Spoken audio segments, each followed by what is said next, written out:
बेटा हरिया, ए बेटा हरिया, मैं नदी किनारे जा रहा हूँ, आ जाना, ठीक है? हाँ हाँ पिताजी, आ जाऊँगा। आखिर मुझे नाव में घुमाएगा कौन?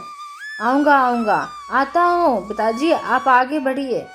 जी, मुझे तो बहुत ही चिंता होती है अपने बेटे को लेकर।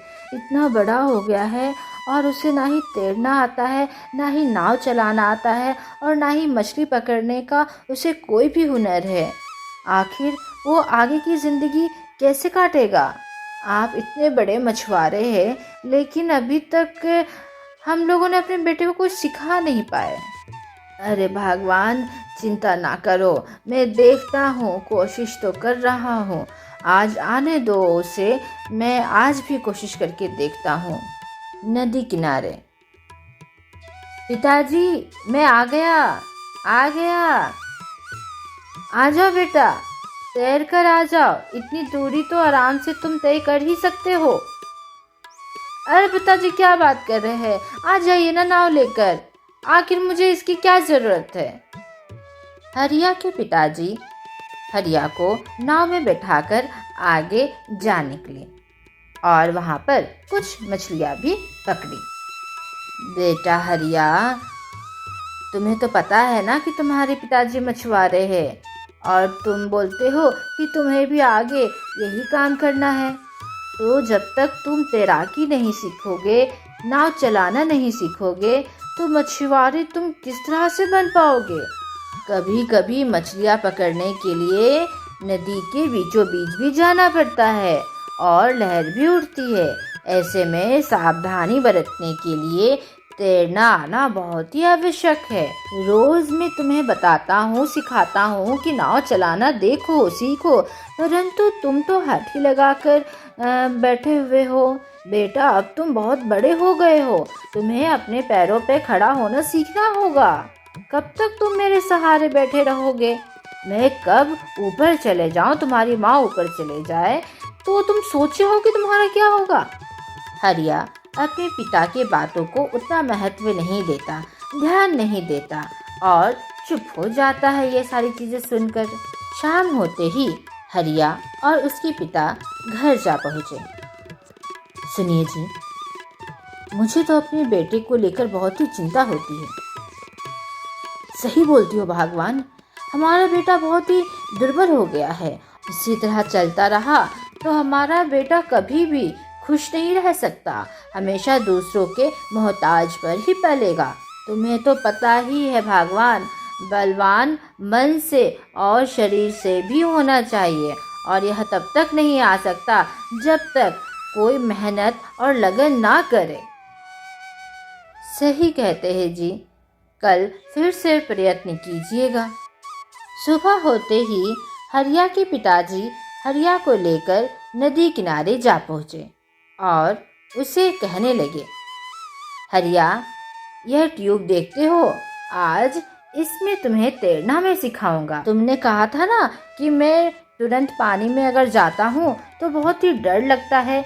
अगर तुम इस ट्यूब के सहारे तैरना सीखोगे तो बहुत ही आसानी से सीख जाओगे। चलो पानी के अंदर चले क्या? क्या पिताजी, आप हमेशा ऐसे ही करते हैं। मैंने कहा ना, मुझे नहीं सीखना, मुझे कुछ काम नहीं करना, आप क्यों नहीं सुनते हैं? पिताजी, मैंने कितनी बार आपसे कहा है कि मैं सुरक्षित महसूस करता हूँ। आप और मेरी माँ है ना, आखिर फिर मुझे और किसी चीज़ की ज़रूरत नहीं है। मुझे कोई भी सुरक्षा नहीं चाहिए। आप लोग हैं तो मैं सुरक्षित हूँ। इसी तरह बहुत दिन गुजर गए, परंतु हरिया ने ना ही नाव चलाना सीखा और ना ही तैरना, तो आखिर मछली कैसे पकड़ सकता था? एक दिन की बात है। अरे बेटा हरिया, मैं मछली पकड़ने जा रहा हूँ, चलना है मेरे साथ? हाँ हाँ पिताजी, चलना है। अच्छा बेटा, रुको, वहीं रुको, मैं नाव लाता हूँ। हरिया और उसके पिताजी दोनों नाव में बैठकर नदी के बीचों बीच जा पहुँचे मछलियाँ पकड़ने के लिए। तभी हरिया के पिता ने नाव को टेढ़ा मेढ़ा करने लगे और देखते ही देखते हरिया नदी में जा गिरा। अरे अरे, मुझे कोई बचाओ पिताजी, मैं डूब रहा हूँ। पिताजी मैं डूब रहा हूँ, को भी चलाओ बेटा, प्रयत्न करो बेटा। पिताजी मुझे बहुत डर लग रहा है, मैं डूब जाऊंगा पिताजी, मैं डूब जाऊंगा। नहीं नहीं बेटा, नहीं डूबोगे, अपने ऊपर हिम्मत रखो, साहस रखो, अपने दोनों हाथ पानी में मारो और दोनों पैरों को भी। हरिया ने महसूस किया कि वह पानी में तैरने लगा और उसने तैरना सीख लिया।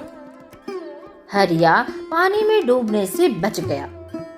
जब शाम हुई, हरिया अपने घर आता है और अपनी माँ से कहता है, माँ तुम्हें पता है, अगर आज मैं अपने हाथ पैरों को पानी में नहीं मारता, तैरता नहीं, तो मैं पानी में डूब जाता और मर जाता। हरिया की माँ तभी कहती है, बेटे जो अपने आप नहीं सीखते, स्वावलंबी नहीं बनते, उन्हें सिखलाने समझाने का यही नियम है। तुम्हारे पिताजी ने जानबूझकर ही नाव को हिलाया डुलाया था ताकि तुम पानी में जा गिरो और इस तरह से तुम तैरना सीख लो।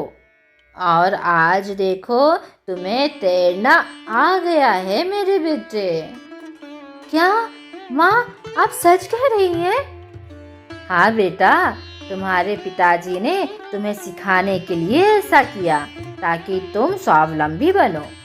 माँ मुझे तो अब तैरना आ गया है, मैं कल पिताजी के साथ जाकर नाव भी चलाना सीख लूँगा और फिर मछलियाँ भी पकड़ूंगा। आप चिंता ना करें, मैं अब से अच्छा बेटा बनके दिखाऊंगा।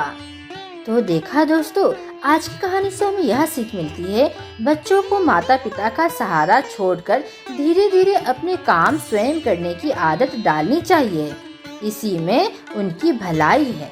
तो आज के हिंदी कार्टून कहानी में बस इतना ही। मिलते हैं फिर नेक्स्ट हिंदी कार्टून कहानी वीडियो में। Good bye.